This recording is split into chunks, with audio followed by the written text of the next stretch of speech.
Certified Lover Boy, the name to me, I was like, come on, bro. Listen, you name it that shit better be ill. And there's a few joints on there, but bro, come on, man. I played the album like maybe once or twice, maybe 1.5. I was just like, I don't know, bro. It's and I had this conversation a few mornings ago. I was on the Spaces on Twitter early in the morning. My boy Hop Heroes, my boy Arturo. I just got in there and he invited me on. He was like, "Yo, I gotta get BMad in there," and we was talking to talking to Justin Hunt. He used to be a writer for Hip Hop DX. He's a notable hip hop writer. And they invited me on. I was like, "Oh shit, all right, fuck it, I'll jump in there." We was on there for like 2-3 hours talking about hip hop and talking about Donda and Certified Lover Boy. And to me, and Styles P kind of hit it off on the podcast with the football players with Chad Ochocinco. And I'm like, it depends on your mood. Like Donda sounds like it's a dedication to his mother. It's a more solemn record. It's more like, what I'm saying, if it's you're in a certain mind space, like it can be inspirational, and I get it. Like it's good for that. And then Drake, he's the dude that still wants to party, still talking about the emotions, still talking about the women he didn't have, or the exes he forgot. You know what I'm saying? Shit like that. But that's not my steez no more, man. I'm a family man. I'm a married guy. I work. Like I can't relate to what Drake is saying. There's certain songs that's dope, but I'm like, I can't really rock with this. And I feels like with Drake, he has not grown with his audience. Like his audience is staying young. So the younger you get, or kids that go clubbing and they going out and hanging out and they single and they about that single life, and you can relate to Drake, and that's fine. I'm not knocking that, but just for me personally, it's just not my space right now mentally, and just not where I'm at. Donda, I could relate more to. He's talking about life and inspirational shit, his mom and stuff like that. I get it, but I'm not playing any of these records anymore past the hype train that was the weekends and Fridays they came out. So go ahead, Ray. Exactly, and that's a great point you made. That I don't hear anyone talking about either one anymore. And outside of the stands, I don't see it. And maybe I've been deleting too many followers lately, but I don't see it. That's good. You're doing better than me, because I see this shit. This is album of the year. I'm like Donda? No. Certified Lover Boy, album of the year? Like what? Nas and J. Cole already came out with better albums. Even Tyler the Creator's album is better than they shit. I haven't heard it. I'm not surprised. He's doing what Kanye wants to do. Well, I can't even say that. Can't say that, because that's what I was gonna say about Kanye. At the very least, he challenges himself. He challenges status quo. He challenges. Excuse me. What was that? Oh, that was Donda. He challenges not status quo, but Kanye's status quo. First college dropout. People like graduation, not graduation. What was the second album? Late Registration. People like. And I think, well, who else was it? You talking about it? About Late Registration? With Robin Lundberg. Shout out to Robin Lundberg. Yes. Yo, listen. That is, and someone else, and I already knew this for you. I'm like, that is probably his best produced album. The way that album sounds, the way he orchestrated that album, he got John Bryant, to help do the background music. He got a lot of people like to play the live instruments. The sound of that, the way they mastered that album, even before everyone's having all these type of streaming services with the audio enhanced it. Back then, the way that album sounded on a set of headphones or in your house sound immaculate. Like that album sounds perfect. But go ahead, man. I think that's part of his marketing. Like all that shit. I don't need to know all that, Kanye. I really don't. What? I brought in the live instrumentation, but for this album, well, bro, I mean, it clearly paid off. You hear it? For me, I just like more songs on, and it goes back to too many songs or interludes being on a fucking disc. Kanye had too many interludes on that first album. If you first two albums. Okay, but Late Registration had too many interludes for you too. Yeah. Okay. There's still more songs that I do like on on his first album. Either way, that's still him trying to challenge himself. It was still closer to what Kanye was. He's not that anymore. That's my favorite. College Dropout is my favorite Kanye album. His best produced album is Late Registration, though. Okay. But College Dropout is my favorite, hands down. Okay, because I like more this. You ain't got to tell all that about the instrumentation. That's like my man shout out to KG when he loved the Titanic for so long because James Cameron, he copied exactly what was on the Titanic standing there. I'm like, yo, bro, at the end of the day, is that movie good or what? Like, none of that shit matters to me. It was the same grandmother. Sidebar. Hey, you brought up Titanic, man. I gotta add anecdotes to this shit. My grandmother watched that shit every day, literally, for like a whole year. I don't know how she did it. Good movie. She's fucking nuts. No, it's not. Yeah, it is. Titanic. I hate that movie. I know why it's good, but I can't stand it, bro. The nigga froze in the water. Yeah. Oh, you mean all right? Then that's the same reason why I hate Notebook and all the romantic fucking. Come on, I'm not listen, Ingrid. I don't know. I'll take care of the kids. Even though she can swim and I can't, so I don't know what I'm talking about. So, yo, but you couldn't let that nigga on that iceberg on that little wooden raft she was on. He couldn't get on that shit. Listen, go ahead, bro. KG, the whole point was he puts a lot into this background of it. And I'm like, listen, that's great because even Steve Jobs will talk about that. And that's great in terms of integrity. Okay, cool. But at the end of the day, when that shit presses play, I gotta like it. I gotta be entertained. I gotta be mystified by it. That shit gotta take me out of my zone. But you know what, bro? You know what? I mean, a lot of certain people, like myself, you like the background, like the attention to detail that people put into it. Like, I like to read the credits and find out, like, oh, what's the name did that? Oh, he played the keys on it. Stevie Wonder play the harmonica on this song. Oh shit, I like that shit. That detail. But it's not for everybody. I get it. No, wait. I'm not. See you. Why are we going that far? What you mean? You brought it up. Because what I'm saying is if it's trash or it's mid, you ain't even looking at the credit. You ain't deep diving into nothing. You brought up a good point. It has to be good. So you go from College Dropout, Late Registration, Graduation, which is half good, but it's still very well produced. Going back to what you're saying, there's a lot of songs on Graduation that are amazing. Wow. Then you go, he switches everything up because those 3 albums sound like an era for Kanye. He totally switches it up with 808s and Heartbreaks, which half those songs I don't like. Yeah, I wasn't the biggest fan of the album, but it changed hip hop. It birthed a lot of what was to come after. And I think a lot of that is credited to Kid Cudi too, but yeah. Cudi, Andre 3000, which had the biggest moment for your current album, Donda. And if that's the case, oh yeah, with the whole beef with the Drake shit getting leaked. I think the best song on the album is Jesus Lord with the Locks and the Jay Electronica verse. But then have you heard Andre 3000's verse? Yeah, I did. Okay. I still like Jay Lex better. Okay.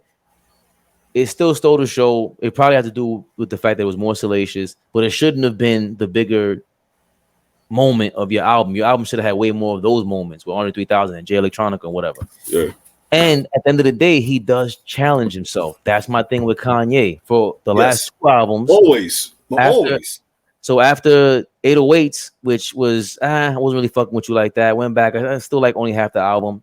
Then it's Monster and My Beautiful Dog Twisted Fantasy. Classic. Kind of like a mixture of everything else, right? Because he did. I don't even know if he did auto-tune on there.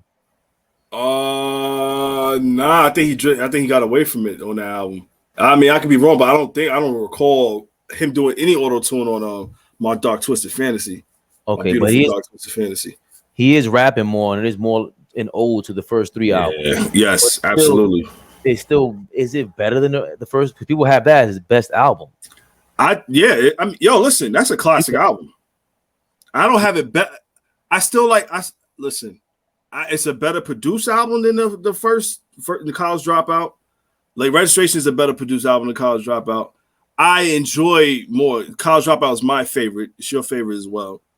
But what he did with My Beautiful Dark Twisted Fantasy it's incredible, man. Like it sounded cohesive like throughout the whole album. Like this was like everything going on. The Good Fridays, he was dropping new songs every Friday. That all led into that, and some of the songs were on that album.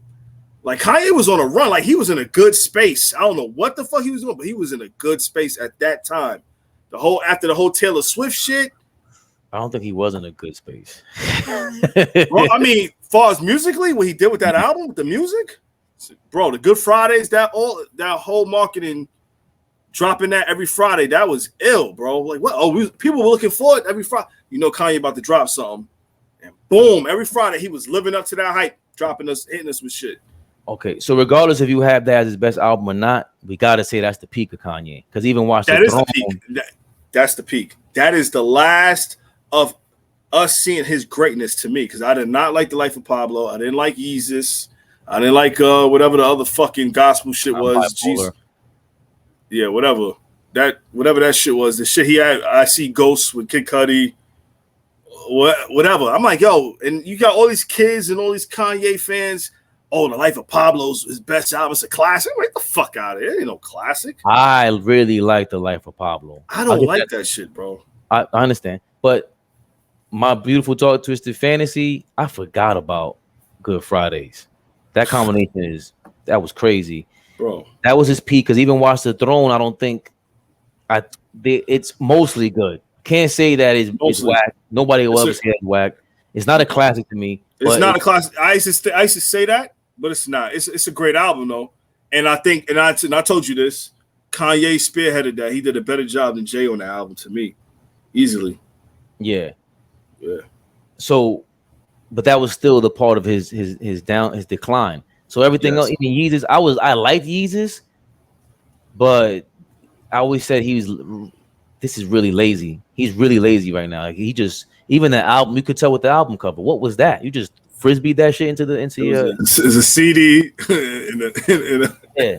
So I guess after that was also he had the compilation album. Nah, listen, I got front. Nah, I would say right before that, like even after My Beautiful Dark Twisted Fantasy, he had Watch the Throne. Watch the Throne was a success to a lot of people, to myself included. And then he had that compilation album with Mercy and all right, what's the name? New God Flow.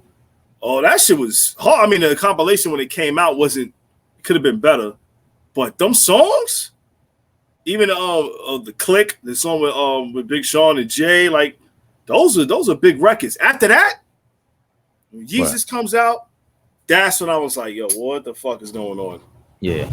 But I do like Life of Pablo. To me, what the problem with the Life of Pablo was is just this is not anywhere near My Beautiful Dark Twisted. There's no more rapping. There's no rapping. He's rapping on it. There you go. And it's what he's doing now. Like he doesn't have that anymore. So with this album, at least he tried to challenge himself with it sounds different. But it's the same thing that every other artist goes through when they're late in their career, later on in their careers, in his 40s. It ain't nothing new. Nobody. Still haven't heard. All right, we'll talk about Nas in a second, but we still haven't. This is a late effort by Nas, but it's not going to be Illmatic. It's not going to be It Was Written. It's not going to be. It's just he was 20 years old back then. Like you can't. Kanye was in his 20s back then, early 30s. Nigga wrote Illmatic at 17, 18, like this. Right. So, and that's my beef with Drake. Maybe it was way too long-winded, but Drake, the last 3-4 albums, you're not challenging yourself. No. You're not challenging yourself. It's like you said, you making this for everybody to listen to. Well, if that's the case, that I'm too sexy. I'm not ever playing that. That shit is garbage. I was like, yo, what the fuck is this? It's just funny. It's supposed to be funny. Now you know what this reminds me of? When Eminem could no longer really make commercial music, and he went this route where he's just gonna be do parodies. He's doing parodies now. It's just like, okay. No, you know what happened? M was doing the parodies from the jump, right? We got tired of it. Like, all right, the stick is up, bro. Like, with the gimmicks up. Like, all right, the flow, like, you doing the Kim record. We know you hate Kim. You hate your mom. We love Haley. Like, it's coming to format now. Drake, to format, bro. Like, everything sounds the same. I was telling cats on that space with my boy Arturo and Justin Hunt. I'm like, yo, this couldn't have been like, all right, for a casual listener, if you was to take all the songs on Certified Lover Boy, take all the songs on Views, take all the other songs off the other mixtape he had dropped, and you throw them in the jumble, and you just play them, I couldn't tell you what album this is on because they all sound the same. Like, all right, what era of Drake is this? Like, yo, what is this? Is this 2011? This is 2013, 2015 Drake? Was this Views Drake? Was this Take Care Drake? You can't indecipher which song or which album this came from because it all sounds the same. I don't feel like he's grown at all as an artist. And he has the formula to make successful hits because people love Drake. He's going to sell. He's going to get the streams. I get all that. But, yo, this is my point. Is this going to be played 10, 20 years down the line and like, yo, this is timeless? Like, it don't feel like it's something like, yo, this feels great. Like, there's magic to this song. Like, there's magic to this record. I'm not saying he don't have hits that we're going to play later on, but album-wise, like, everything just does not sound great to me, man. I'm like, I don't know. This dude, like, what are we doing? Because the challenge for him was always that he was the corny dude that got in. He got the co-sign from a gangster label, goes in, Jay Prince and these guys, they co-sign him because you needed that. And now they're hiding away your corniness. And now you're in there. And now, wait a minute. All right, he might be corny, but so was Kanye. And this is amazing. He's making amazing music. He's not there anymore. And my biggest beef with him challenging himself is this is a common thing with him. Every time he is challenged, he turns it down.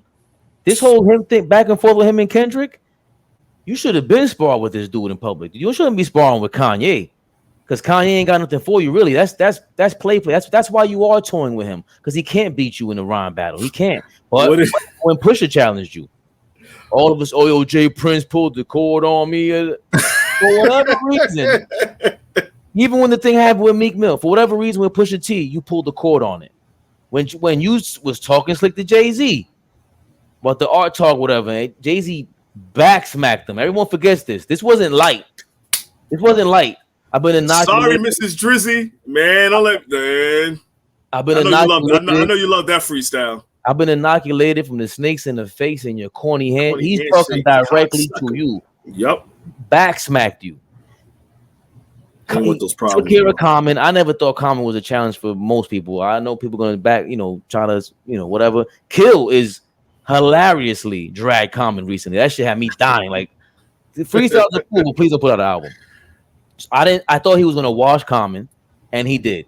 When Meek Mill came out with all that, the first thing I said was he must have got Nicki Minaj pregnant because Drake is gonna wash him. This is not gonna be close. He's not gonna. He's not gonna have somebody to write for him. He's gonna write your death wish, bro. What are you doing? Yeah. You can't rap like that. No. Drake is witty. That's what's disappointing about this is that you're not challenging yourself, and you're fully capable. You're fully capable of making these quality songs that are commercial. So every time he knows who he could pull that shit with, bro. But you're not pulling that. But here's what I'm saying. Why not try it? It's that's the most vulnerable you could be. At the end of the day, you can't even lose. What are you gonna do? Go up against Kendrick and he murders you? You're not gonna get like even Jay-Z. Okay, he got Ether. Jay-Z still Jay-Z, bro. He took Ether and ran and still like, yo, I'm still here. The only person that this happened to that I can think of is Cannabis. And even then that was kind of unfair. Or maybe you want to say Ja Rule, but we played everything out in those scenarios. Ja Rule has so much more besides 50 Cent to go up against. Cannabis had really an industry to go against. They did him dirty. Yeah, they did him dirty. Yeah. Where LL was like, you want to know what commercial what you had when you got the leverage? This is what happens when you got the leverage. And they pulled the cord on Cannabis. But he's not Ja Rule and Cannabis. Drake's on a different level. He'll become more a sympathetic figure all over again if he even loses to these people. But again, that's the thing with him. He's not challenging himself enough. And that's same beef you got. You put it perfectly. If you play the last 4 albums together, plus random, I can't tell the difference between what song belongs on which album. You can't. I'm not, yo, bro. I'm not trying to come off like I hate Drake. I like Drake. I do. I really do. And I don't want people thinking that like, oh, you just a fucking hate. No, I'm not. I am not. I am begging. I've been saying this. It's been documented. Me and you spoke about this before. I can't wait to the day he actually drops a whole album, and I can sit back and I'm like, yo, this is a fucking masterpiece. I have yet to hear a Drake album that I felt like, yo, this is this is what the GOATs do. And I'm not saying he's not a GOAT. He's a GOAT in this era. Like his run is incredible, but he has not made a great, like a perfect album, a masterpiece, or whatever you want to call a classic in hip hop. I'm sorry, you have not done that yet. You got classic songs, but you have not made a classic album. It's funny you say that, because the way that he can easily probably make that at this point is what both of these albums are missing is each other. Drake being on Donda would have brought it to another level, and Kanye being on CLB, Certified Lover Boy. I can only imagine what each of them would have gone in there and put a magical touch to. If they made an album together, I would rather have seen a Kanye and Drake album more so than a Drake and Lil Wayne, or a Kanye, even Watch the Throne and Jay-Z. That was my beef with it. I didn't think that they mixed together well, but Kanye and Drake are perfect. Yeah, I didn't care for it. Them Kanye producing and having a couple songs here and there, all right, cool. But an album, I knew I was gonna get sick of it. It was gonna be what's ostentatious. It's like too flashy, too gaudy, too much fat. That's why they scrapped it originally. Okay, but a Drake and Kanye album makes perfect sense. This guy, they're both vulnerable. They both talk about everything. Well, not everything, but Kanye is willing to. The platform, the canvas that he was set for Drake, they're made for each other, but it's like being too much like someone and you have a beef with them because that's exactly who you are. So now you got to put your differences to the side, which might be a lot based on whatever's going on with the history with Kim and too much being said and whatever. You know, it's wild. The funny, it sticks out to me what Styles P said. He said, yo, these dudes ain't going to battle. He's like, they ain't going to fight. You know they're not going to fight. He said, yo, the most they're going to do is try to outdress the other one who dressed the nicest. When he said that, I was dying, man. Because I'm like, yo, I don't see. And someone asked me this, like, yo, what you think about the Drake and Kanye? I'm like, this is bullshit, bro. This is not real beef. I'm like, it might be, if someone slept with someone's wife or some wild shit, I don't know. That's not my business. I could really care less. But, yo, I'm like, if y'all really gonna do this shit, man. That's what Styles P was saying. Like, really put it out there. Say some names. Like, say something. Do some lyrical shit. Make a diss record. They ain't doing that. They don't want to do that. So, and again, it goes back to, for some reason, you didn't want to go all the way, and you're still pussyfooting around it. You might as well just work together. You guys really love each other. Like Styles is saying, knock it off. So you put them in a room together. You invite this guy's brother. I guess they're brother-in-laws now, right? Travis Scott and Kanye West. Throw Travis Scott in there. They're missing that. I'm pretty sure that because they talk so much shit about each other behind each other's back and on social media, that the people around them can't have them around each other. All they got to do is chill out. Even for the business aspect of it, I think this is Drake's last album on whatever contract this is.